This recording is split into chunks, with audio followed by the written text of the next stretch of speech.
we are finally here for the part 5 of the top 15 MVPs since the merger.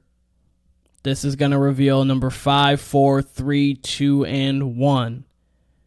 I know people have probably been wondering, okay, who's here? I got some sort of understanding of these great seasons that are coming forth, but what order are they in? And are there any other omissions? Like, how is this but this? Without further ado, let's just get right into it. Let's not play around. Let's not do any of that. So, at number 5 on the top 15 MVPs since the merger, we've got none other than Shaquille O'Neal's 99-2000 season. So, the advanced analytics on this one's not going to be as jarring as some that you're going to see going forward. They're still great, but they're not going to be monumental. We've seen a couple statistics and a couple ones that are higher before. But let's dive into the greatness of this season. So the Lakers went 67-15. Shaq averaged a cool 29.7, 13.6, 3.8 assists, underrated passer and underrated ball handler for Shaq. 0.5 steals, but 3 blocks. 57% from the floor. He doesn't shoot threes, we know this, and 52 from the line. That would be one of his things where his true shooting percentage goes down because he's never been a great free throw shooter. 28.3 win shares, 30.6 PER. Where that ranked.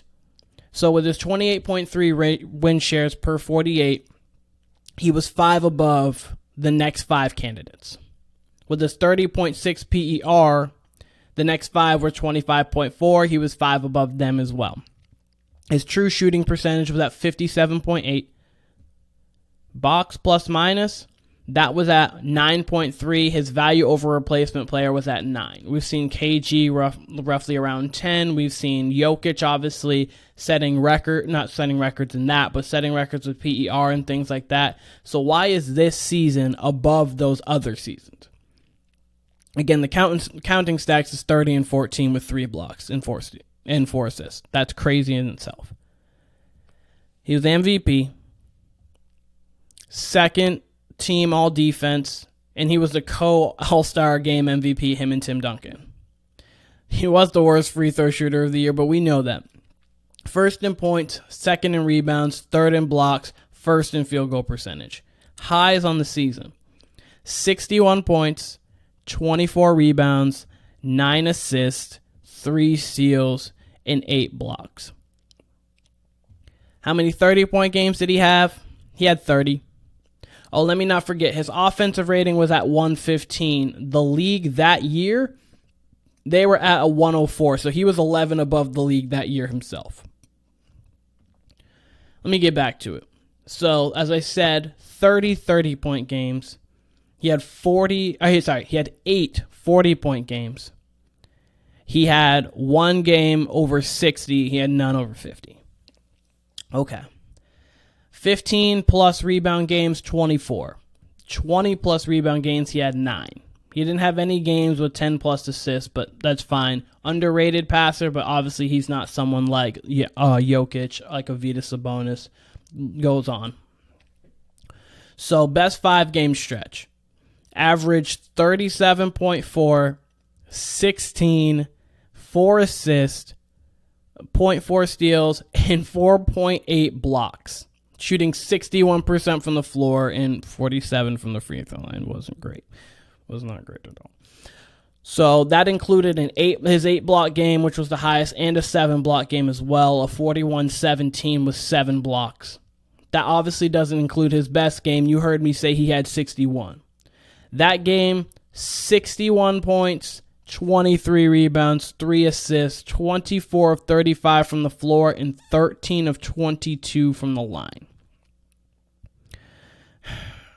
Why is this season here above some of the other seasons that we've seen?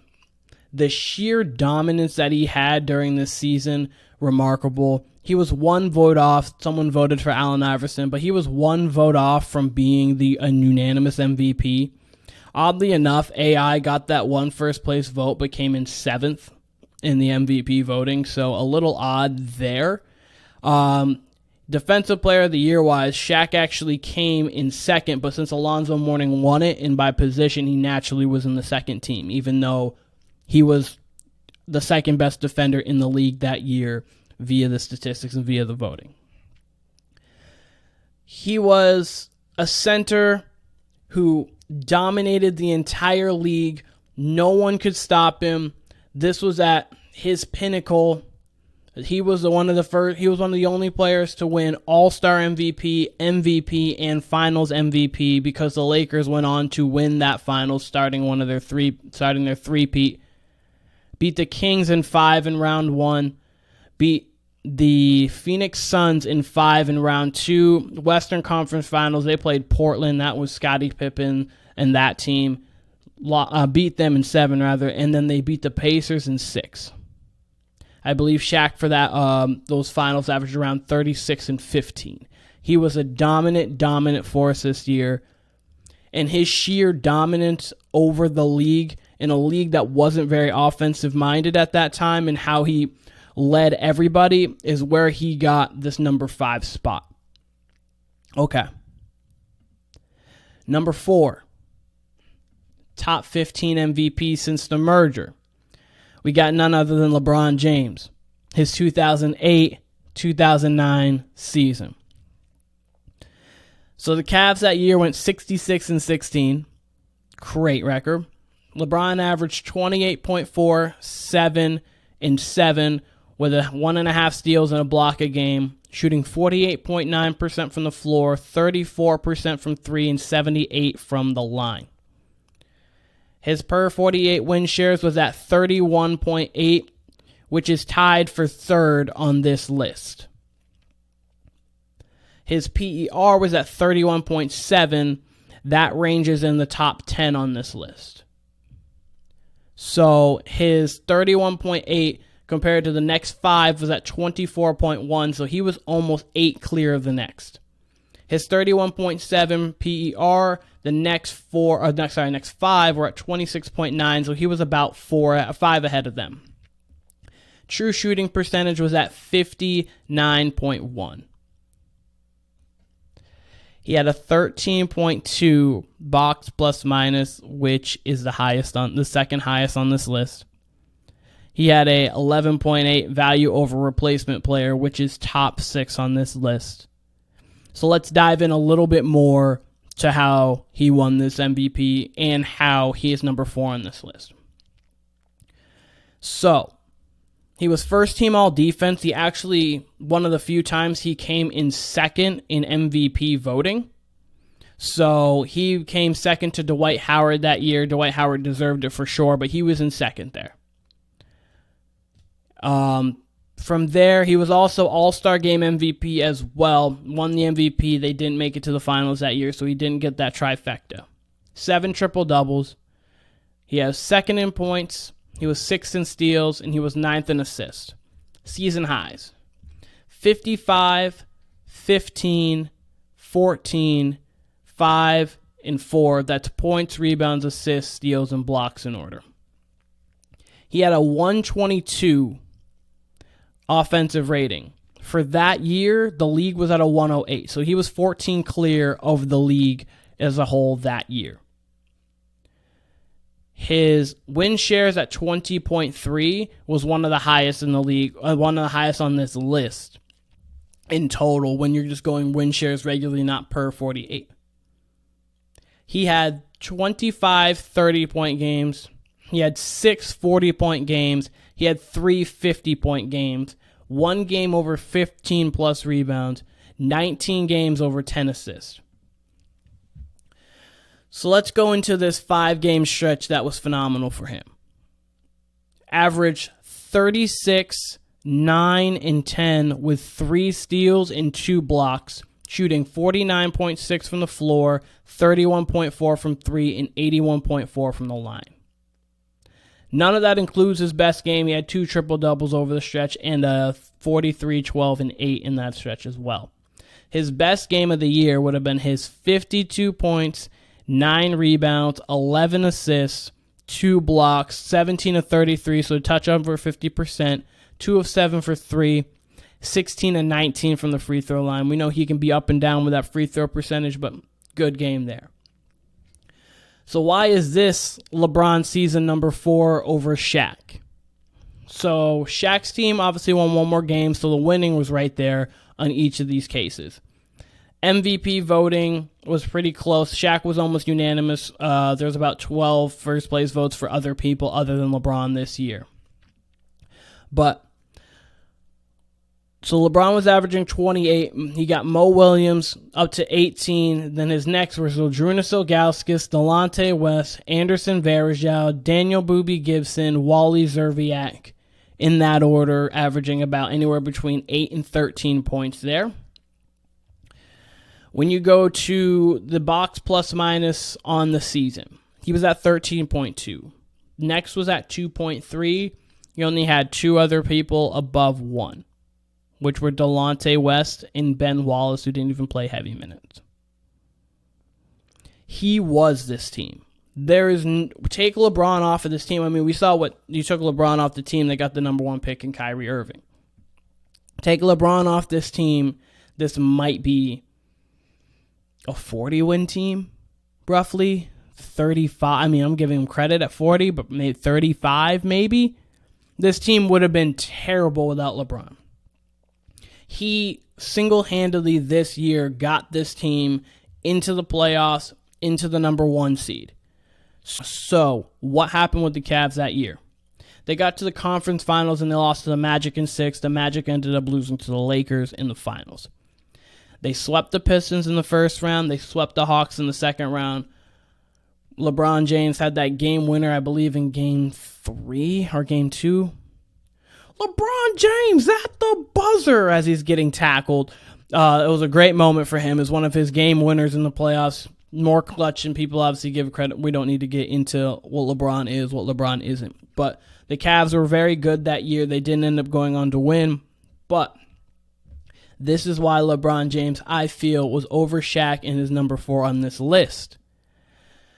Number 3 on this list also happens to be LeBron James. This one, though, is his 2012-2013 campaign with the Miami Heat. So this Heat team went on a 27-game winning streak. They were amazing.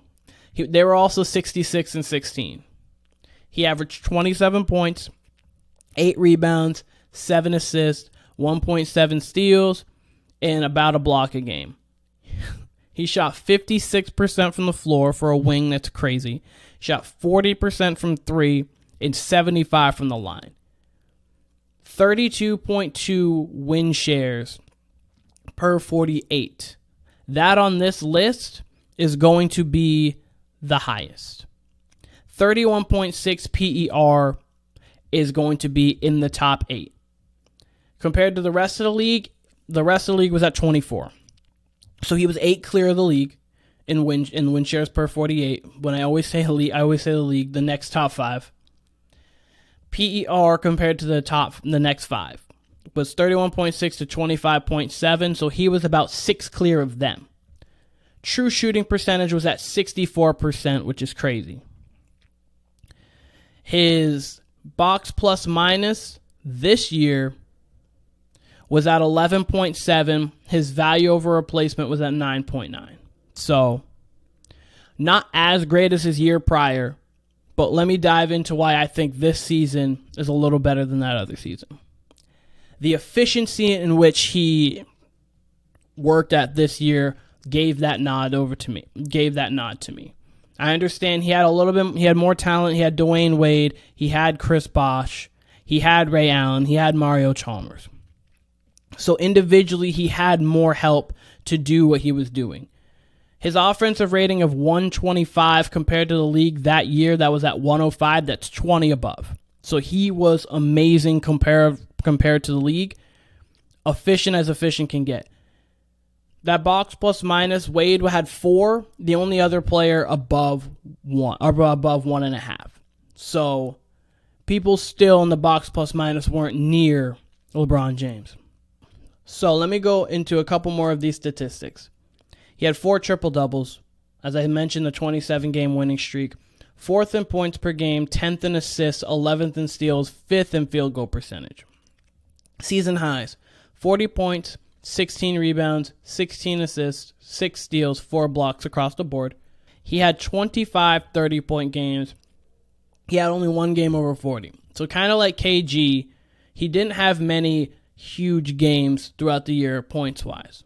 He had one game of 15-plus rebounds. He had 14 games of 10-plus assists and one game of 15-plus. Best 5-game stretch, 31.2, 8.8, 8 assists, 3 steals, 1 block, shooting 54% from the floor, 36.8% from 3, and 84.1% from the line. None of that includes his best game. That includes his 36, 8, and 11, 10 to 22 from the floor, but none of it includes his best game. Best game of the season, 40 points, 8 rebounds, 16 assists, 2 steals, and a block, going 14 to 23 from the floor and 1 of 2 from 3, 11 to 12 from the free throw line. So why do I think this season is better than his other one? Even though his other one, he brought a team that was lesser to higher heights, the efficiency in which he played with, this LeBron that you saw on the floor was the best version of LeBron, and he showed that on the court. This year from LeBron might be his best year other than his 2016 season if you're including the playoffs as well. This is, to me, the best LeBron we ever saw front to back in a season. I believe he should have won Defensive Player of the Year. He was one vote off from being a unanimous MVP here. Carmelo Anthony got that other vote. So that was another thing that was questionable as well. This is why I think that LeBron James this year, 2012-2013, was better than the 2008-2009 LeBron, even though there's an argument there. I went back and forth on this one, but LeBron's competing with LeBron. So we are at number 2 on these MVP seasons. People who know me know that I'm a fan of a certain person that's definitely going to be in this, which is not a shock to anybody. And then another person who I'm also a fan of, but at number 2, top 15 MVPs since the merger, we've got none other than Wardell Stephen Curry's 2015-2016 campaign. This is one that everybody is going to remember because of how recent it was and how historically great it was. So, Steph, Warriors went 73-9 that year. We know that. Averaged 30 points, 5.4 rebounds, 6.7 assists, 2.1 steals, and 2.2 blocks. Shot 50% from the floor, 45% from 3, and 90 from the line. So he hit the 50-40-90 mark. That is great for all your shooters efficiency-wise. Win shares per 48, he reached 31.8. That's going to rank top 5 in this list. The rest of the league was at 25.7, so he was 6 clear of them.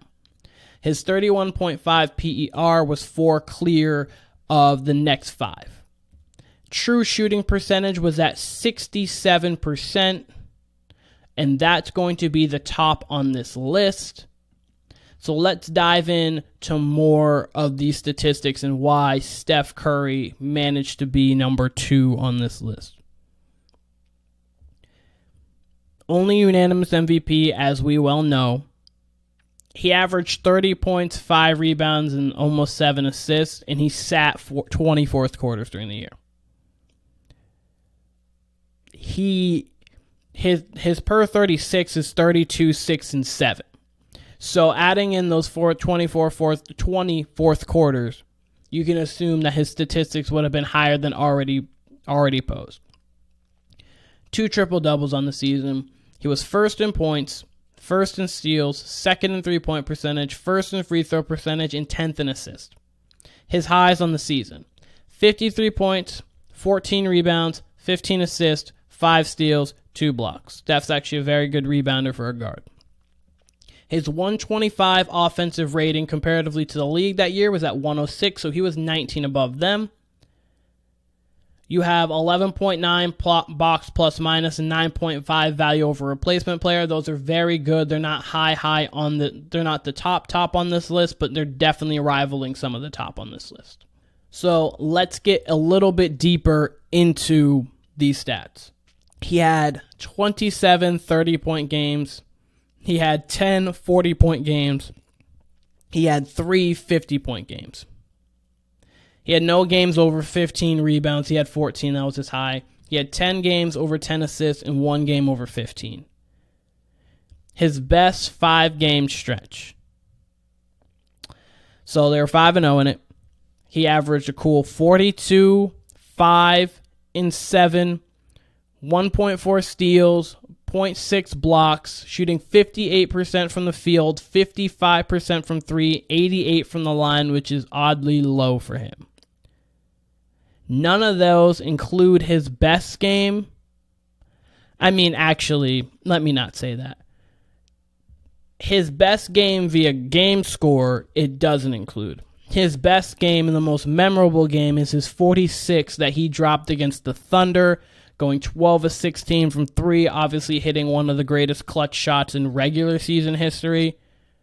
He did that off of a 51-point game against the Magic and 42 before, so he had 100 points. He had 97 points over a 2-game stretch and about 140 over a 3-game stretch.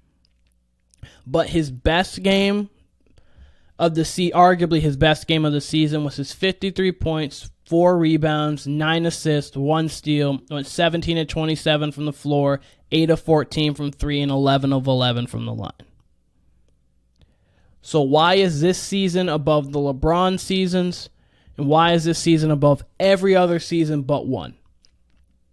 So obviously that team was amazing. On that team, they only had one player above 2.5 for the box plus minus. That was Draymond Green. That team, Steph Curry's the engine that goes. Without Steph Curry, that team is probably a little bit above a 500 team. They would be scrappy, kind of like how you saw the Brooklyn Nets post Kevin Durant, Kyrie this year. A scrappy team that can get you wins, some great, well-coached, but they're not going to get you anywhere in the playoffs. They're not going to have you move forward. Steph made that team into a championship contender year in and year out and obviously helped in the number one reason that's guided them to the dynastic run that they have been on for the last 9 years. This year in particular, the efficiency, the PER that he put up as a guard that can't really high fly. He's very athletic, his left to right shiftiness, all of that stuff. But he is putting up these numbers, this efficiency, this greatness, and took the league by storm, changed the entire game. This season specifically changed it. Obviously, the year before they won the championship. But if you remember, going into that year, the 2015-16, every team was missing their starting point guard for the most part. I know the Grizzlies were missing Mike Conley. Kyrie got injured in game 1 of the finals. So people were kind of not saying that they didn't deserve the championship, but they were questioning the legitimacy of the championship. And then Steph goes and does this. Everything, the storyline, plus the efficiency, plus what he did on the court is why this season ranked above those LeBron seasons, and it was number 2 on the top MVPs, 15 MVPs since the merger. And now we have gotten to number 1. For people who don't know too much of NBA history, they might not know which one this is. For people who do know NBA history, they know which one this is. It might not be a shock to them. It might only be a shock to them that I didn't personally have Curry above.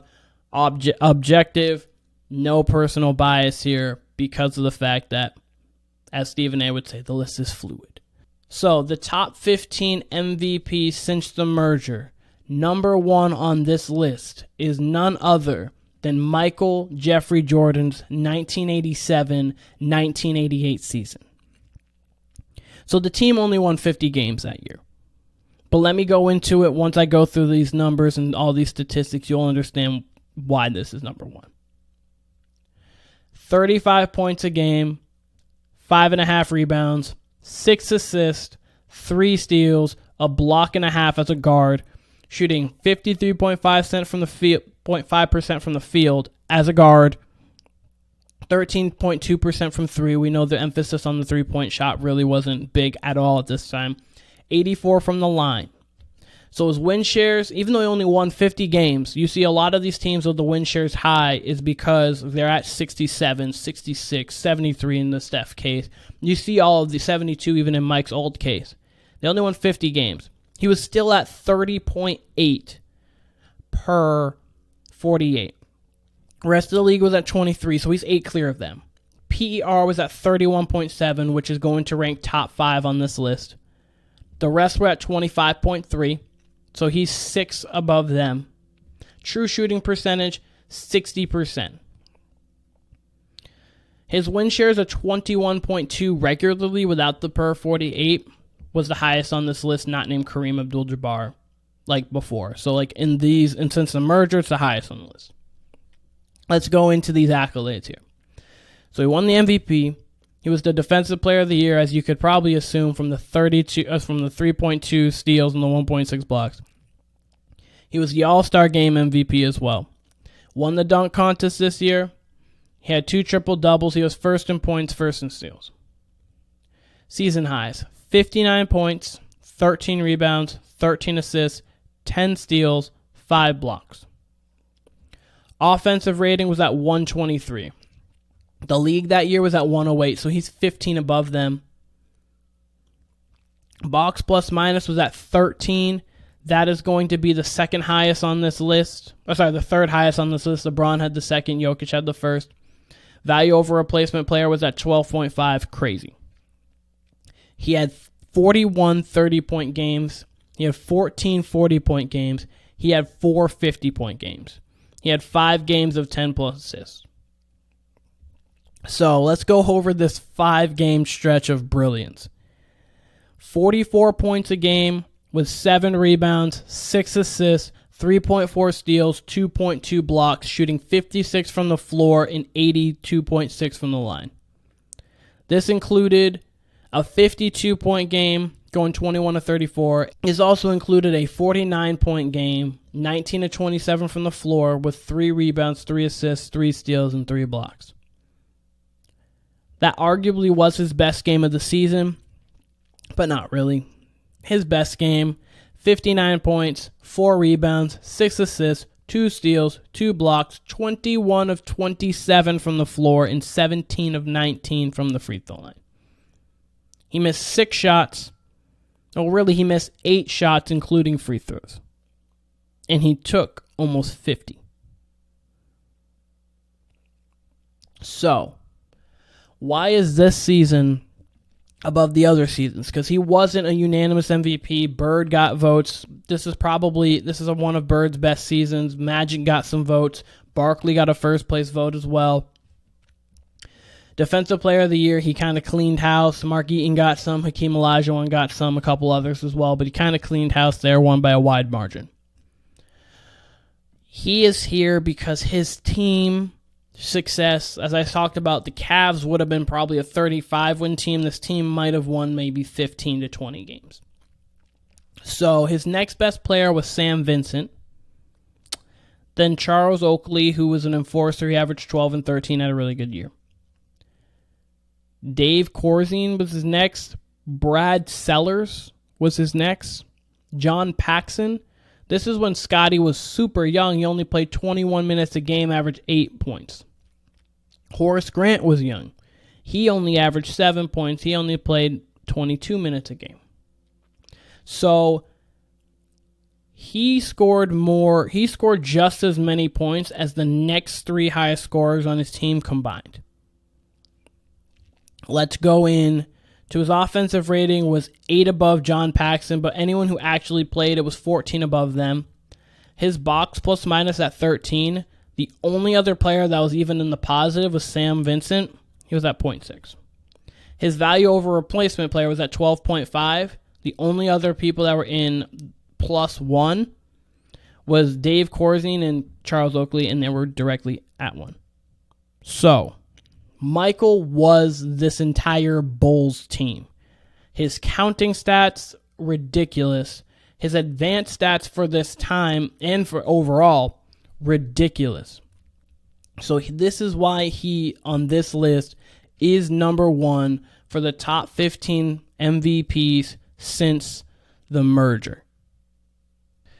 And that is the list. So we'll read it 15 to 1. So at 15, we had David Robinson's 1994-1995 season. At 14, we had Giannis's 2018-2019 season. At 13, we had Allen Iverson's 2000-2001 season. At 12, we had Nikola Jokic's 2021-2022 season. At 11, we had Larry Bird's 1984-1985 season.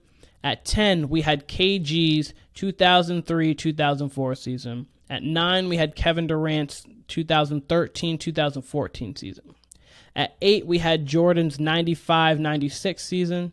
At 7, we had LeBron's 09-010 or 2009-2010 season. At 6, we had Michael Jordan's 1990-1991 season. At 5, we had Shaquille O'Neal's 1999-2000 season. At 4, we had LeBron James' 2008-2009 season. 3, we had LeBron James' 2012-2013 season. At 2, we had Steph Curry's 2015-2016 season. And at number 1, we had Michael Jordan's 1987-1988 season. I mentioned some omissions prior. What you guys don't hear on this list, obviously, is James Harden's 2017-2018 season, but you also do not hear Russell Westbrook's 2016-2017 campaign. And maybe you could argue both of those with David Robinson's season. Maybe you could. But I felt when you go into the efficiency, when you go into the level of play that David Robinson was at, I wholeheartedly believe that David Robinson had better years than Russell Westbrook and James Harden. I understand that Russell Westbrook did something that hadn't been done since Oscar, averaging a triple-double in a season. I understand that James Harden, 65 wins on the Rockets. He was great that year. But that wasn't even Harden's greatest year. That was Westbrook's greatest year. Westbrook only went 47-35, and I understand I have Jokic who went 48-34 on the list. But Jokic's numbers across the board, plus the talent he was with, I felt that was better than Westbrook's year as well. I also don't have like Curry's 2014-2015 season. I don't believe his team success was great, but I don't believe that was Pete Curry. I believe that was next year and a couple of years as of late. I don't have Giannis's 19 or 20 season, and that was the year he won MVP and Defensive Player of the Year. I believe that Giannis in 18-19, even though he didn't win a Defensive Player of the Year, that when you look at the stats, when you look at him as a whole that year, I believe that he had a better year in 18-19 than he did in 19-20. I had 0 Magic Johnson seasons. I had 0 Tim Duncan seasons. I only had 1 Larry Bird. I did not have Hakeem Olajuwon. I didn't have some all-time greats on this list, and it's not because of anything that they had done. Those seasons were great in his own right. But when you have LeBron doing what he's done, you have Jordan doing what he's done, Shaq had an unreal season, so did Steph, so did KG, Durant. If you can convince me and tell me where to put them on the list, I'll listen to it. But that is my top 15. I stand on everything I did, going through everything, reading what I did, looking at what I looked at. Those are the top 15 MVP seasons since the merger. What? Let's go. I'm here. And I told you, let me just say this. I told you guys that the Warner brother, the other half, was going to appear on this. And so none other than my brother, one half of the Warner Brothers podcast, Kyle, has joined. It's good, Keenan. How you doing? I'm great. I just finished the list. I know I ran through it once again. I'm going to run through the list for Kyle again. So, At 15, we have David Robinson's 94-95 season. 14, we have Giannis 18-19. At 13, we have AI's 2000-2001 season. 12, we have Jokic 21-22. 11, we have Bird's 84-85. At 10, we have KG's 03-04. At 9, we have Kevin Durant's 13-14 season. At 8, we have Jordan's 95-96. At 7, we have LeBron's 09-2010 season. 6, we have Jordan's 90-91 season. At 5, we've got Shaq's 99-2000 season. At 4, we've got LeBron's 08-09 season. At 3, we've got LeBron's 12-13 season. At 2, we've got Curry's 15-16 season. And at 1, we've got Jordan's 87-88. What say you about the list? I'll say this about the top 5. That probably, like, without much research, would have been something to do with my top 5 right there. Like, those are, like, obviously I wasn't alive for that MJ 88 season, but, like, just looking at it, you're like, okay, that's gotta, you know what I mean? Like, just looking at it, I'm like, what the fuck of course. went on that season? I actually, the hell was I listening to the other day? I was listening to something, or I was reading something, and I believe it was that season. It was either that one or the one before or after that he averages like 37 a game. Or is this the same one? This one is a 37 a game one? No, sorry. He averaged 35, 5, and 6 this year. Okay. The year before, he averaged 37. The year after was the year he averaged 32, 8, and 8. Interesting. Okay. This one was on one through this stretch. Okay. I actually thought this was the 32, 8, and 8 one. Interesting. Anyway, I believe it was the 88 MVP season. He had something like, God, the fuck was it? It was like a number of 50-point games, a number of 40-point games, but like an insane number. Like, I want to say something like 25 plus 40-point games.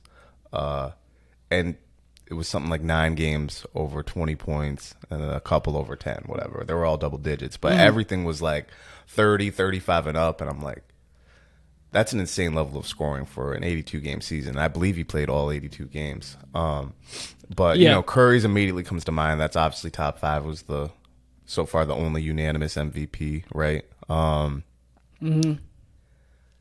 Yeah, that season's like one of the first that comes to memory. Shaq's is like the earliest MVP season I can remember. And I remember him dominating all the way through. LeBron's, you mentioned 09, 13. Those are always talked about. I have no qualms with the top 5. The top 5 is really good. You could really put that in whatever order you wanted.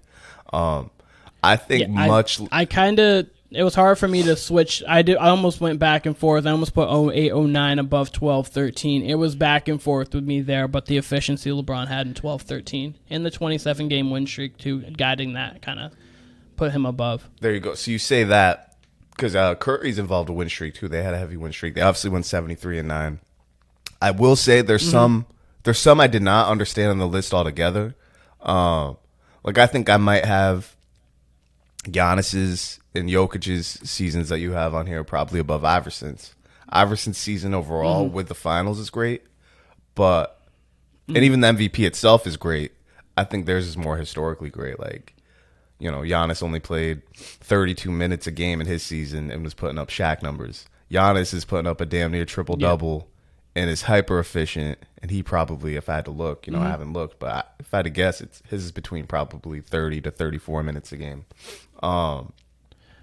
And like, I was gonna say their minutes were not crazy, and I guess for me, what Giannis I had under, Jokic I did have over. I guess the thing for me, and you could argue those are so great that you can kind of go back and forth on them, but I guess it was how small AI is and how offensively, he was the only thing that mattered and was able to work on that team. Mm-hmm. Like the next leading in points, I believe, was Dikembe Mutombo at like 11. So like on that team, he was so important offensively, and then defensively, even though they tried to hide him, he still led the league in steals. So it shows he put effort and some level of defense. I mean, you can't lead the league in steals and be bad at bad at defense.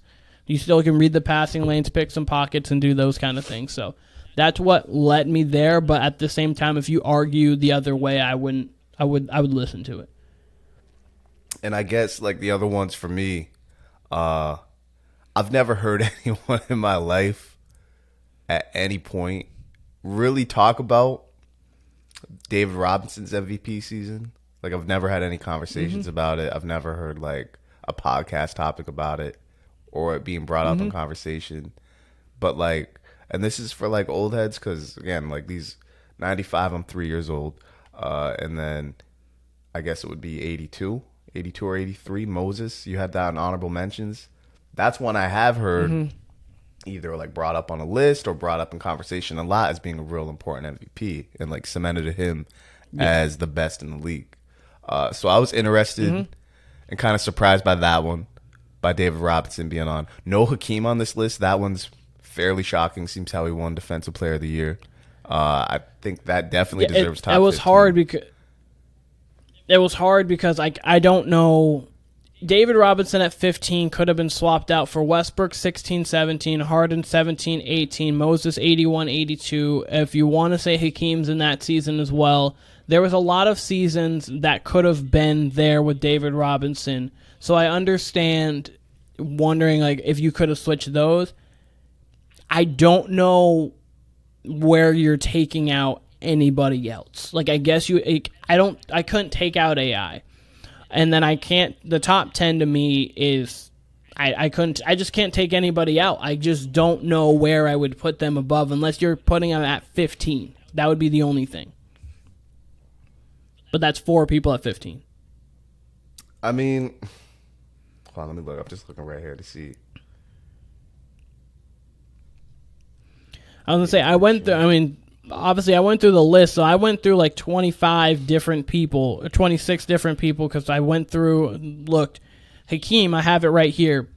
They went 58-24. He was the MVP, obviously Defensive Player of the Year. He put up 27-12, 3.6 assists with 1.6 steals and 3.7 blocks. Shot 52.8, 42, and 71 from the line. Win shares wise, per 48, he had 21. Box plus minus was 6.8. Value over replacement was 7.3.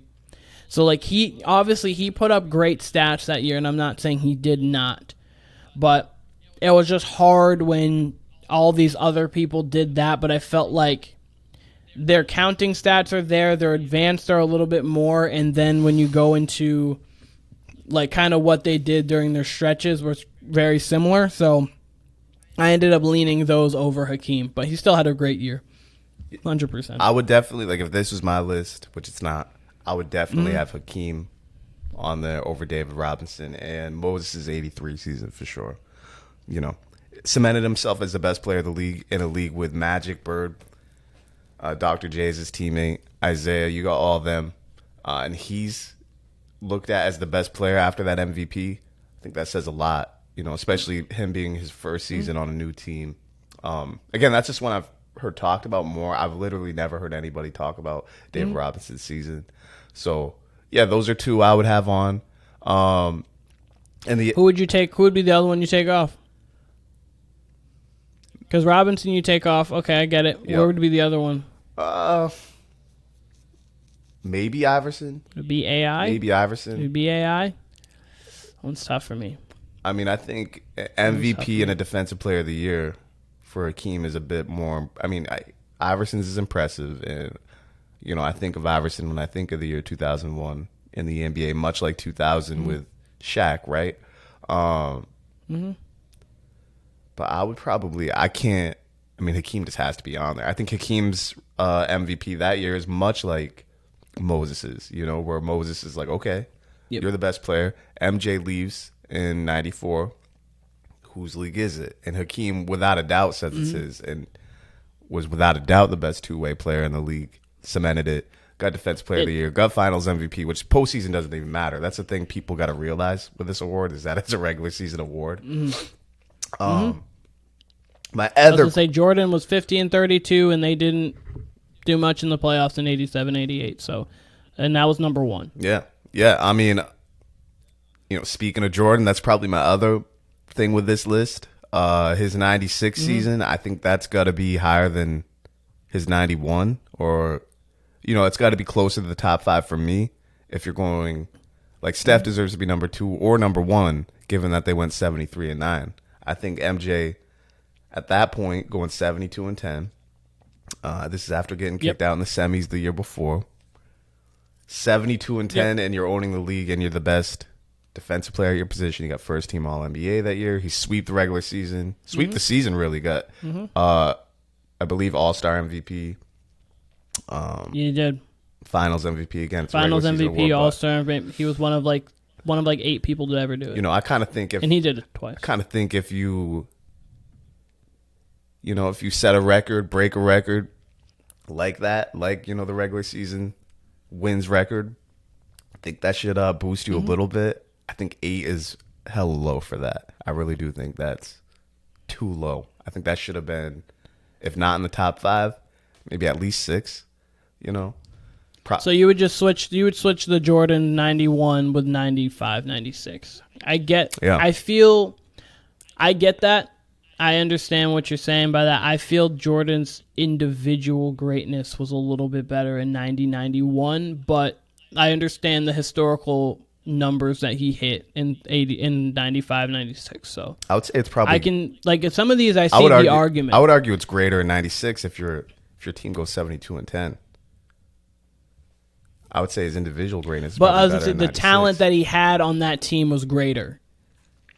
So he had Scottie Pippen coming off his best season at that point. You have Dennis Rodman, who obviously we know what Dennis Rodman was. Tony Kukoc. You had Ron Harper. So, but on this 90-91 team, that was their first championship. You have to, if you're going historical too, you have to think they're coming off the Game 7 against the Pistons. Migraine Scottie, and then obviously they ran through the playoffs, but that doesn't matter. But chip on his shoulder. He came out, they went 61-21. He was first team all defense that year, put up 31, 6 and 5 with 2.7 steals. So like he was great that year too, and I felt, especially because he had the weight of not winning on his shoulders. Like obviously it wasn't like today where people are just harping on, but he was getting to the point, you saw in The Last Dance, and obviously you could read it through time, that he was getting to a point like, okay, Mike, we got to get some we got to get a ring in this, and I think that he ran through. It was where LeBron was at in 2012. I think it was time for him, and he delivered. Yeah, that's true, but I think 72 and he delivered. 72-10. You can't really help what your team is. I don't know if it was necessarily. It was probably a little more defensively talented than the early 90s Bulls teams, but I think that's the misnomer with Jordan teams altogether, is that they're like the super talented thing. Like you say, like, oh, we know what we had with Rodman.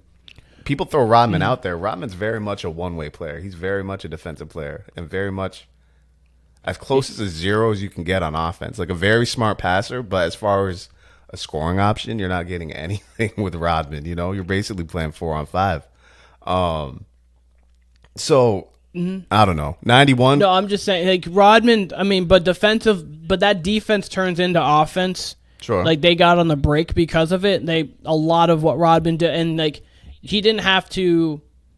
Also Scottie helped too, but he didn't have to take the best player. He really didn't have to take the second best player because Rodman and Scottie were there. Ron Harper was there as well. So I just think that team was just much better than his 90-91 team. Well, not much better, but we're definitely better than his 90-91 team, and Jordan still led them more. That's where I got to it, because I debated between that as well. Yeah, I don't know. It's another one where I've never really heard people talk about Jordan's 91 season, and I think it's kind of like an album, right? Like it's got to stand the test of time. I've never had a conversation with anybody about Robinson's 95 season. I've never had a conversation with anybody about Jordan's 91 season. I've definitely heard about Jordan's 88 season, certainly 96. You know, we hear about LeBron's 13 season all the time. Shaq in 2000. Like, I think they got to stand the test of time, much like albums, much like songs. And I don't know. I think it's really interesting because a lot of these are like, we talk about throwback basketball a lot, where, you know, maybe it's an era that we weren't there for. So it's interesting because, you know, you're born in 97. So you're going off of a lot of stats and stuff.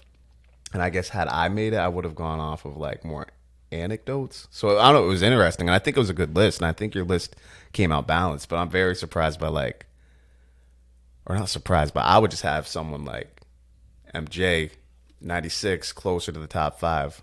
But I think your top 5 is completely correct. You could have those in any order. Or even you could swap out. Wait, you said, did you say you don't like the order or you like the order? You could put it in any order. I think if you put Steph at number 1, I would have rolled with it. If you would have put Shaq at number 1, that would have been probably debatable. But his is definitely like, I don't have the stats in front of me, but wasn't the shit like 29 and 14?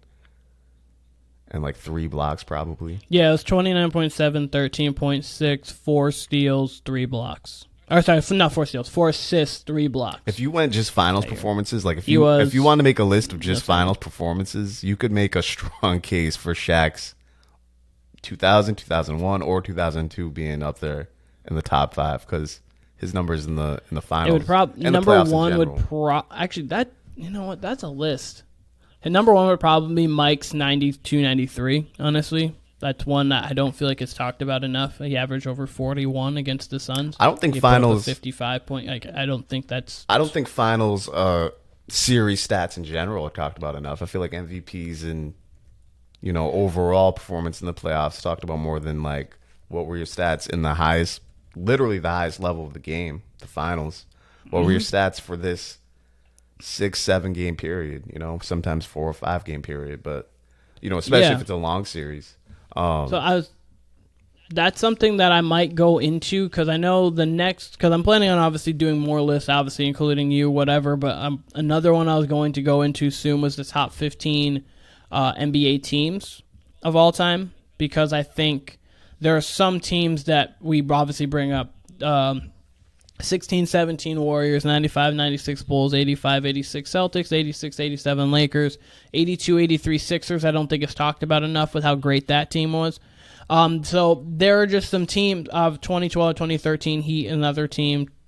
There's like Lakers 2000-2001, but there are teams that are talked about, but I feel like there's some other teams that aren't talked about as much that should be talked about more. So that's another list that I wanted to go to. But top 15 final series ever is another one that is really, really interesting to go into because then you really get to see how great these people were over the most important 4, 5, 6, or 7 game stretch of that season or maybe even their career, depending on who it is. Sure. Yeah, I don't really have much to add to the list right now. I mean, unless you got questions, you got questions for me? Whew.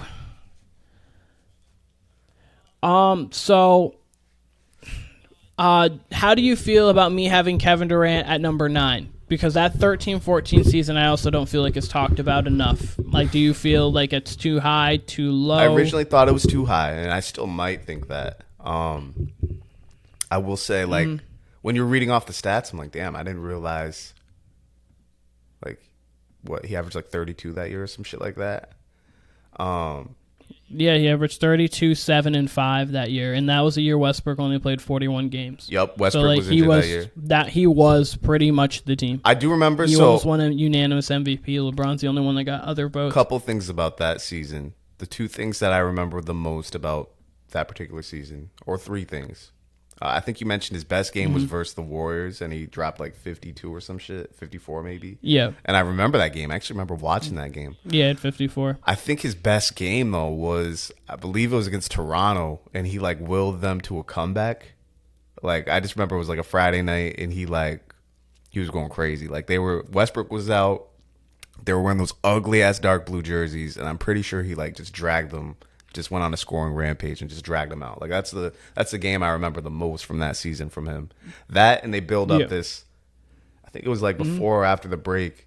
It was him versus LeBron, and they were billing it as, you know, like the top 2 MVP candidates, top 2 players in the league, because they were. And Durant just went at him. Like Durant had a few one-on-one opportunities against LeBron. You'd figure it'd be more because they were both the same position, but he wasn't matched up with Durant that much from what I remember that night. Who the fuck knows? But I remember him like kind of barbecuing LeBron a little bit, and you're like, oh shit, like this guy is on another level. And that's really just to paint a picture for everybody. That's coming off LeBron's 2013 season, which Keenan had in his top 5, right? And he basically follows that up with a very similar season in 2014. A very similar season. The team success is not as good, and yes, there might have been some voter fatigue with LeBron, as you see now. Like Giannis kind of has that, and Jokic kind of has that. But Durant was great enough to where everyone was like, "No, he deserves it this year." I think it's weird for me to think about, because if you ask me if that was Kevin Durant's best season, I'd probably say no. Like I think he was better with Golden State as a player. You know what I mean? Even Brooklyn, I think he became a better player. Yeah. But you know, I don't know. That's why it's funny that people complain so much. Like, oh, Kobe only has one, Shaq has one, Durant only has one. Like, yeah, all these players probably should have more. And, you know, maybe Jokic and Giannis, they have 2, and it seems kind of unfair that these other greats don't. But there's so many great players in all these eras. You know, it's crazy to see how it shakes out. It's not often the MVP is wrong. Like, it's really not. The MVP is 9 times out of 10. I would say 9.8 times out of 10 the right pick, you know? There's maybe going through, there might be a couple. Like, you could argue, obviously, the Nash ones, 04, 05 would have been Shaq, 05, 06, people argue Kobe. So, like, those 2 Nash ones, people argue. People argue the Jokic ones, but I don't think it's unjust that he won it. So, like, he definitely was, like, deserving of an MVP. Some people just had, like, either Giannis or Embiid last year over him. So, especially, like, but that wouldn't be one I would consider, like, they didn't get it right. They would just be like, okay, you could have won another way. Like our Harden's, like, 2014-15 with Steph. You could have won another way, but it's not wrong Steph won. Exactly. Kind of exactly. This, like, the last one you mentioned, 2022.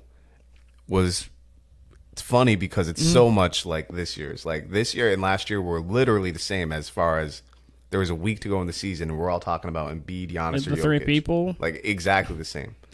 And you know, Embiid could have won it last year. I wouldn't have been mad at Embiid or Giannis winning it last year. Jokic was very much deserving. I think he was more deserving the year before. I think that one's more concrete. But you know, at the end of the day, I ain't mad at it. You know, Jokic, that's what's crazy is he came back and had a better season than his prior season without his 2 best players. Yeah.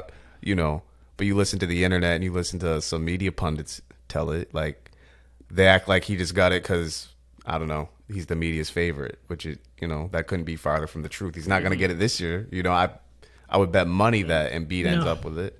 But yeah, Embiid, the way you hear it, Embiid's probably going to end up with it. Yeah. And honestly, a lot of these players, their best season, they didn't win the MVP. That happens a lot. Like Bird's best season is 86, 87. He didn't win it. You could argue, even though that's Mike's, he had the best MVP season, you could argue his 37-point game per game season or his 32, 8 and 8 was a better season. It's in the conversation at least. There are some LeBron seasons that might not be his best. Of 2012, 2013 probably is, but there's other LeBron seasons where you're like, oh, Giannis, Jokic, Shaq's had some great. I mean, that's Shaq's best, but Shaq's had some other great ones as well. Harden, his next season when he averaged 36 was better than his 17-18 one. Magic Arguably. had some better ones than his MVP. So there's a lot of seasons with their when you 18 go season, through. It's like it's always murky when you say that because you can look at the stats and be like, okay, that looks better. But, I mean, Harden in 18, right? Is that the one, 18? Yeah. They had 17, They had 18, a really good record. They had the 1 seed. They probably won like 66 games. So you got to factor that into. It's 65 and 17 that year. Yeah. Yeah, no, the record matters too. So, and like, if you see in these top 5s, in my top 5, there's no one under 66 games. So actually, sorry, four of the top five are not under 66. Mike's 50, but the fact that how great Mike was, his second best scorer was Sam Vincent. Then it was Charles Oakley. Scotty was on that team, but he only averaged 7 a game. He wasn't playing more than 20 minutes.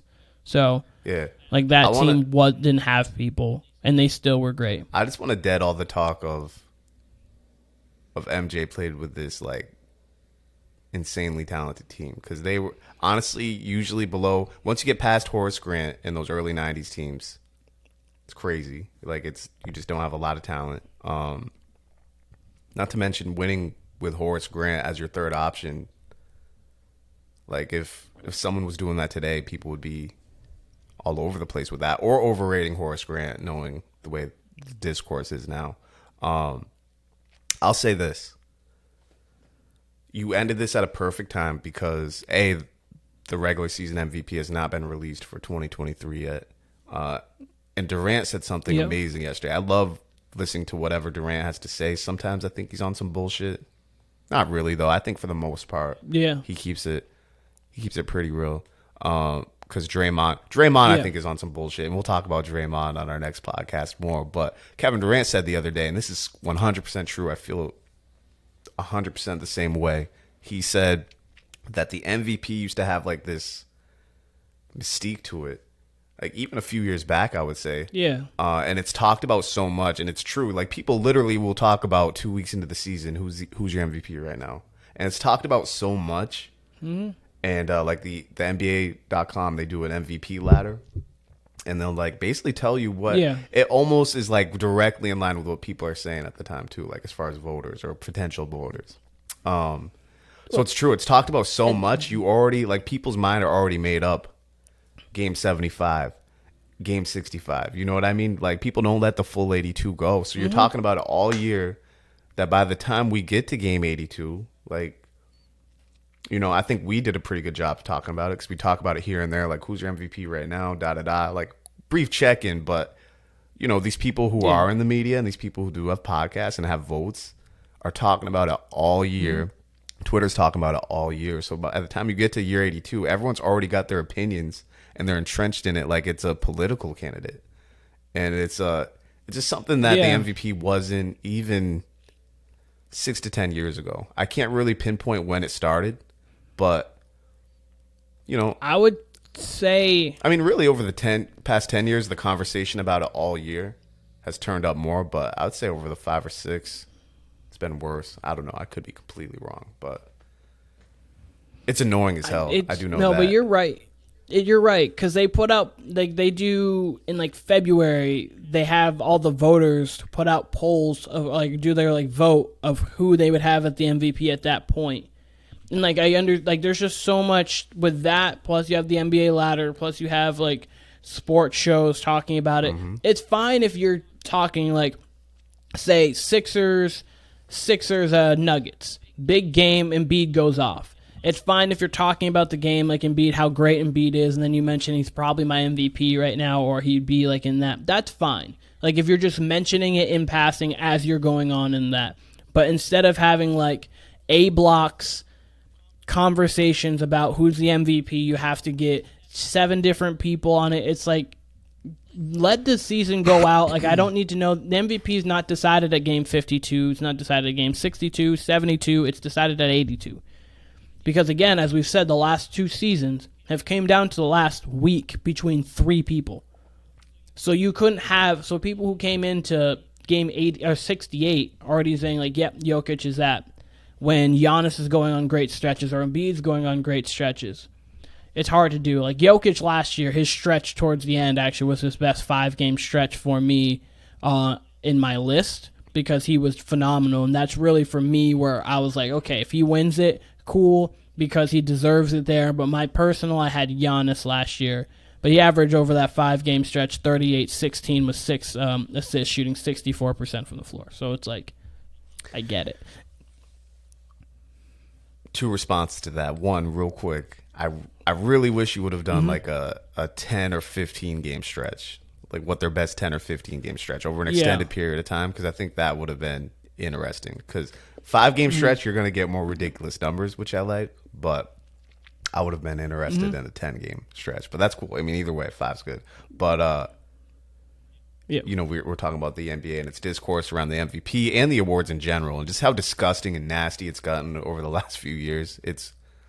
I mean, you hear me complain about it all the time on the podcast. But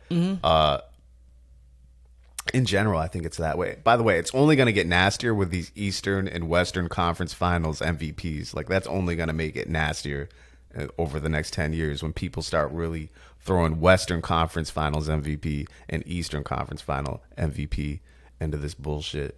But I would say, I mean, we're not talking about the NFL, but I would say it's the same in the NFL too, where you're hearing after week 3 or 4, oh, this would be my MVP. And you really get a feel for who the voters are going to vote throughout the year. You know what I mean? I don't think it's as bad as the NBA, but I think it's definitely different than 6 years ago, where by week 14, I got an idea of who the fuck's going to win it because everyone's been talking about it since week 2. You know what I mean? So yeah, it's gotten worse. I don't think it's as nasty as the NFL, or sorry, as nasty as the NBA, but it's definitely just over talked about in both leagues, I believe. You know, and those are the 2 leagues I follow the most. They shouldn't start talking about. They shouldn't start talking about it until 75% into the league of like possibly like, oh yeah, who would you like at this point? Like Thanksgiving mark for the NFL. I really don't need to know after game. Yeah, Thanksgiving mark. That's game 13. That's about 75-ish about the season. If you want to start talking about it All-Star Weekend NBA, I'm great with that, but not fucking November. Like, yeah, that's all. That's all I ask. Yeah, no, that's exactly as it should be. But, hey. That's exactly as it should be. You have a break, or Thanksgiving, such a monumental time for the NFL, and then you get into games on Saturday. You really get into that playoff push, and it's like, okay, like last year, it's like, okay, Jalen Hurts has really put himself there in that MVP conversation. Mahomes has been great, and then Burrow's, obviously, he's starting to come up from there. So you have that, or this year you would put, like, hey, Jokic, Giannis, Embiid, and then at that point, Luka, because before that, they were the 4 seed, so he was roughly in that conversation, him and Jason Tatum, too. Just want to be brief here then, because we'll get to this on the Warner Brothers podcast later in the week. These playoffs are bumming me out. I love them. They've been competitive. They've been giving me storylines. They, everything the postseason wants. We've had incredible performances. If you're viewing this, this is on the Sunday. Right now, the Knicks Cavs game 4 has just started. Ja Morant went off for 22 plus. I know at one point he had 22 in the fourth. I don't know if he ended with 22 in the fourth, but just reminding you why he's different. People say insert player name here different. No, Ja really is different. Ja really is like that, and he showed it last night. Can't wait for game 4 tomorrow. There's about 6 people in the league. There's about 6 people in the league that are like truly, in my opinion, like different, and he's one of them. Lakers had no. Probably like 6 to 8. It would be like they're different. And Lakers have no answer for him, and I say this. Speaking of answer, he reminds me so much of Iverson. Just the way he finds angles that other people don't see. Ja's fast, obviously. I don't think he's as fast as Westbrook and Rose because people compare them to him a lot. Or even Iverson. I think Iverson was faster, but definitely as quick as all of them, maybe even quicker. Like, his acceleration's insane. Obviously, his bounce is insane. If you want to have a conversation about verticals, he has a little bit between the 3 of them. He might have a little bit more. I think he has a little bit more bounce than all of them, and I think he has a little bit more hang time than all of them, except for maybe Rose is the question. Yeah, he's got Jordan-like hang time. Like, Ja just does stupid shit. Like, I'm like, how the fuck you even think of that? Bounce, it's close. Rose and Westbrook can get up too, but yeah, Morant's just a scary athlete. But as I say, Morant floats. The Westbrook was just so powerful. Every time he jumped and landed, I thought that he was going to break the floor, and I thought his wrist was going to break the rim. Westbrook. Rose was my favorite out of all of them finishing at the basket, because obviously I love dunks and I love layups just as much. And there's just something about Rose and how he finished. It was so graceful. Like, jaw, just, in pun intended, just makes my jaw drop, the same as Mike. But they were both graceful in their own rights too. But just, I don't know, there's something about Rose where he was just so graceful of how he finished after flying 38 to 45 inches in the air. Yeah, I think Rose had the most game out of the 3. especially like how young he was when he got his MVP and all that, which I think he's probably the same age as John now. But yeah, I don't know. We could have a different debate about those three another time. I kind of interrupted myself because, you know, it sucked because Ja was out game 2 with that hand injury. And unfortunately, that's been the theme of the playoffs here. Kawhi's injured. We don't know if he's probably not going to play game 5. That could have been a 7-game series if Kawhi just plays, honestly. I mean, again, we'll talk about it more, but I have serious questions about about the Suns. I don't think, they're getting past the Clippers, which now it's been mostly without Kawhi, and Westbrook has more than showed he's not washed up. I think he's putting that narrative to bed. He hasn't played this well since his MVP season. Yeah. I mean, really since he left the Thunder. I mean, he played well with Washington. He was in now. That was a weird year. I mean, I'll have all these conversations later because I got a lot to say about Westbrook, the Clippers, blah, blah, blah. But the injuries are just unfortunate. I believe Giannis will be back tomorrow because I believe they play tomorrow, Monday night, Milwaukee and Miami. But he's missed basically 3 games, really, because he went out the first quarter of game 1. He better come back game 4, or else they're going to be down 3-1. And even if so, like, could they come back from 3-1 because they're the 1 seed on the 8-seeded Heat? Yes, but I'm not going to want to see playoff Jimmy in game 6 in Miami. True. And I don't think it's cut and dry that Miami would just win. Like I think Milwaukee could win without Giannis. You know what I mean? At least tomorrow's game. They definitely can. They definitely can win. And they definitely can win. It's just that obviously it's less likely to win without your best player and the best player in the league. Sure. I think that's an even series though without Giannis. Like I thought their offense was good last night, Milwaukee, but I thought Miami was playing with much more energy. They were just quicker to the ball, everything. They wanted that game more. But I'm not necessarily worried if I'm a Bucks fan with or without Giannis there.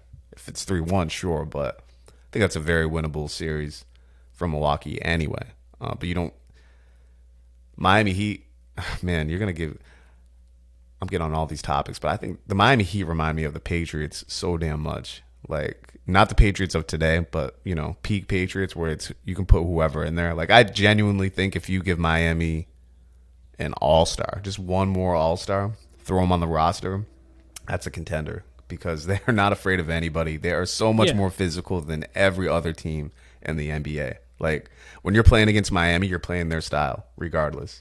If you break loose from it and you blow them out, good for you, but other nights are going to be like game 1, game 3, where you're just grinding it out and you can't do shit with them. Like, you're playing their style of game until you're not. If you can break through it, good for you. You're going to win. But if not, it's going to be an ugly-ass game.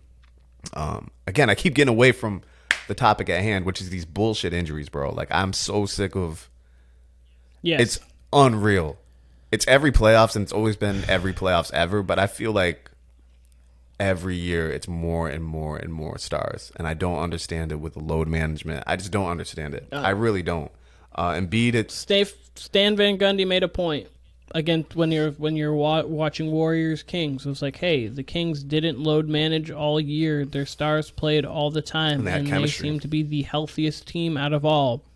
They have chemistry, and they're the healthiest team out of them all. So it may be preparing your body for the grind of the playoffs during the season might be the better thing to do. And that's my belief. But he said that, and it made perfect sense. I mean. That's my belief too. Would you work out if you're going to work out 2 days a week to then go through a bodybuilding contest? No, you're going to work out every day to get to that. Like, you're never going to just, you know what I mean? That would be my belief.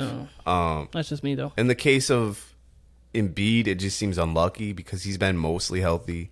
Now he's got a knee injury, and and Doc says he's 50% for the start of game 1, which we don't know when that would be yet. I would assume Saturday maybe, or I don't know when it would be. Saturday, but. Yeah, if the Celtics win game 4 and 5, I believe it's game 1 will be Saturday. So he had a week from yesterday. So maybe Doc's kind of just like downplaying it on purpose. Maybe by the time we get to Saturday, he'd be ready. But that's still not good. You know what I mean? The fact that he missed any game at all, not good.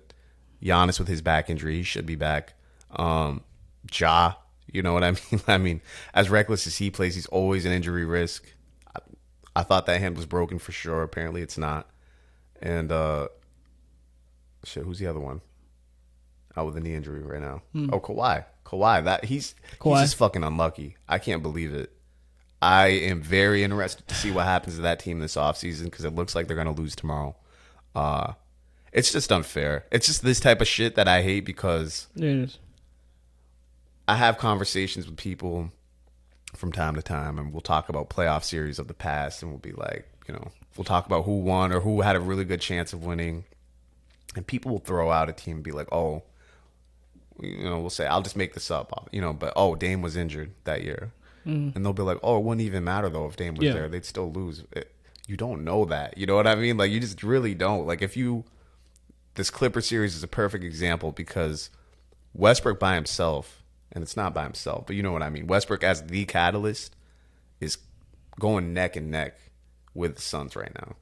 Like, just him. They got Chris Paul. You could argue he's been the best player this series. You could argue that. I would say Booker. Probably I would say Booker. Him and Devin Booker would probably be. But like, Ty Lue's coaching his ass off, and they just with Kawhi or Paul George, they would be at least a 6-game series right now. They would have won one of these two in LA. I believe that. They almost won with that. They almost won with Bones Highland 3 away from possibly winning. That would have been game. an insane comeback. Yeah, they would have put some pressure on the Suns. And this is a perfect example. You could say if the Suns make it to the finals, people are going to say that, oh, it wouldn't have mattered if Kawhi and Paul George. And it's just not true. Like, you can see it just right there if you insert another impact player, how different the series looks. And I just hate the argument, and you see it on, I don't watch anymore, but you see it on TV a lot, or you hear it in podcasts, or you hear it amongst your friends if y'all are talking. They'll be like, I wouldn't have even mattered if such and such was in that series. But in some cases, it truly does, especially if it's a fucking superstar like Kawhi, who was playing like the best player in the series before he went out. I would have had no idea he was injured. Would you? He looked completely healthy in games 1 and 2. And then here we go, game 3, he's out. Okay. Then he's on the bench, which makes you think. I never know with Kawhi. You just never know. And then he's on the bench, which makes you think, okay, he's going to play game 4. Nope. And they say yesterday he's out. No timetable for his return. So it's like. No timetable. I don't know. I would be very surprised to see them run it back. But I don't see them trading Kawhi. I see them trading Paul George. And I don't think he deserves it. He had a freak injury right before the season, right? Like, someone collapsed into his knee. That's not exactly his fault. But I don't know. They can call Miami. Maybe. Call Miami. Trent threw out a great trade. Maybe I should take Paul George. Trent threw out a great trade to me. He said Kawhi to Portland for Anthony Simons in Nurkic. Still get the depth in Clipperland, and Dame gets a star with Kawhi. Wait, what trade? Sorry, it cut out here. What trade was that? Kawhi Leonard for Anthony Simons and Yusuf Nurkic. That's interesting. Gets Dame a star. That is interesting. Clippers got their depth. Hate that. Kind of more talent. They keep PG and Russ. I like it. I don't hate that. I don't hate that. We'll talk more. I have so much thoughts in these playoffs. It's been great. Hopefully people can get more and more healthy. It has been. But it's been great so far. And we got a great slate of games today. Yes. Little upset that I'm going to be missing a lot of the Warriors Kings because the wedding starts at 3:45, but I got to get there early. I'm meeting someone up before, so that is very upsetting that the ceremony starts at 3:45. And yep, but it's okay. Hey. I'll check on it after the ceremony. And you can. Shit. My dumb ass, I'd be checking that shit during the wedding. On mute, but I'd be like, got the Hulu Live TV right there. Probably it might be. That's exactly what I would be doing. It might be. Honestly, that's gonna be a great game. I think the Warriors win it today. Yeah. I think Cavs even it up. I think the Warriors even it up, and then who's after that? Nuggets is the late game. Celtics play, right? Celtics. Mm-hmm. I think Celtics go up 3-1, and then I think the Nuggets sweep. I agree. Hawks were undrafted. It'd be interesting. Hawks were undrafted in our NBA playoff draft, by the way, and they got a win. So they felt disrespected. The Nets clearly took out from you, huh? They saw it. I know Trey saw it. They felt With the Hawks, They felt the Nets, disrespected. a little tough for you. They felt A little disrespected. tough. Yeah, it was tough. That was the one for me. I was like, Hawks or Nets, and I thought the Nets would pull one out. And guess what? It was there for him with Embiid being out, and the game where Embiid was in, where he wasn't, or the game he got injured. That was their best chance. They were right in that game. Embiid should have been ejected. The refs don't know what the fuck they're doing in these playoffs. I agree with the Draymond suspension, but I've got so much to say on that, and I would love to, but give me real quick. Right Give me real quick what you thought about Draymond's, though. What'd you think? What was that? Draymond, did he deserve to be suspended? Okay, so if Draymond, I wouldn't have suspended him because of he was out of the game, should have been ejected. They lost, not specifically because the Kings had to execute down the stretch, and they did in game 1 too, but also you would assume that Draymond Green could make an impact and maybe changes the course of that game towards the end of it, but we don't know. We will never know. So I think with him being ejected, being flagrant 2, I would have left it at that, and I would have done the same thing for Embiid. But the fact that Embiid did that, I would have suspended Embiid a game since they suspended Draymond a game. Because there is not too much of a difference between both of those plays at all. I'd say the only difference was that Draymond connected. And then Harden shouldn't have been anything but maybe an offensive foul at best. Should have been a regular foul. Offensive foul at best. Dylan Brooks, I couldn't really tell with his last night. If you told me he was trying to give LeBron James a little love tap, I'd believe it. If you told me he was just reaching, I'd believe it too. I don't think, if you want to call that a flagrant one, that one I get. Fine. I wouldn't have ejected him over it. Draymond, when it happened, I was like, he's getting ejected and suspended. I thought both were apropos. I don't agree with the reasoning when they said we're doing it for prior history. I think that's kind of whack because it's been a while since he really had incidents in the playoffs. But I think it was definitely suspension worthy. Kevin Love in the regular season, I saw this clipped like when this all happened. He stepped on, I believe, Omar Asik, like stepped on his chest, like a love tap, and he got suspended 2 games. Draymond had ill intentions. I don't care what nobody says. Dame's been really sticking up for Draymond, but Draymond definitely had ill intentions stepping on Sabonis. If someone grabs your leg and you're not looking down, you're probably going to trip, right? In my opinion, if someone's grabbing at your ankle area and you don't see it when you go to step, you're going to trip. That boy did a A-Town stomp on him. He did a WWE stomp on him. That was the same type of body shot. Granted, it was with his foot that Tank hit Ryan Garcia with last night. Like, if you would have told me Sabonis' ribs were broke after that, I would have believed it, especially the way he was thriving in pain. Maybe that was some acting, but Draymond's, 240 pounds, and he stomped on him? Draymond's just wild. Like, he can't help himself. He's literally like he's like those kids in like 2nd, 4th grade who are just wild as fuck and you can't contain him. That's Draymond. Like, he cannot help himself. No, such and such. He's had a good 3 days of class. Like, at recess, he should be fine. We don't need the extra supervision on him. No, he's going to go fucking bite that kid's ear. That's Draymond. You literally, like, anytime he's tangled up with someone, it's going to be something. He can't help himself. Yeah. But I thought the suspension was deserved, but I agree with you. Embiid should have been ejected for his. He tried to kick Claxton in the nuts. And he should have been at least fined, if not suspended. But yeah, if you're going to suspend Draymond, you probably have to suspend Embiid. He should have been suspended to me. But if you would have switched the plays, Embiid did that to Sabonis. Say Embiid did that to Claxton, the step, and Draymond tried to kick Sabonis, and the exact same results happened. Embiid suspended, and Draymond's for sure suspended. There's no doubt in my mind if Draymond did what Embiid did, he's for sure suspended. If Embiid did what Draymond did, Sabonis might not be here. It would have broke Claxton. Say Sabonis or whoever, or Claxton. If we're taking the exact players, if it was Claxton, whoever, they might not be here the rest of the series because their ribs. They might have punctured a lung. Or a lung. Yeah.